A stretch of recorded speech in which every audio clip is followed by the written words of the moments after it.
અને જેના મા બાપના આશીર્વાદ હશે ને એ જ જીવનમાં આગળ વધ્યો છે, જેના મા બાપના આશીર્વાદ હશે ને એ જ પોતાની ભક્તિના માર્ગ ઉપર સફળ થયો હશે। કેમ કે ભક્તિ વગર તમારા દુઃખનો અંત નથી।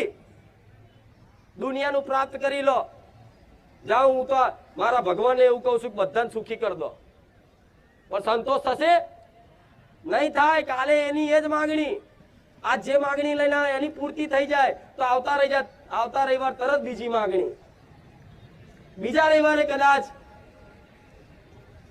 માતાજીની કૃપાથી એની પૂર્તિ થઈ જાય, ત્રીજા રવિવારે તરત માગણી। આ માગણીઓની પૂર્તિ ક્યારે થવાનો નથી, આનો અંત ક્યારે આવવાનો નથી।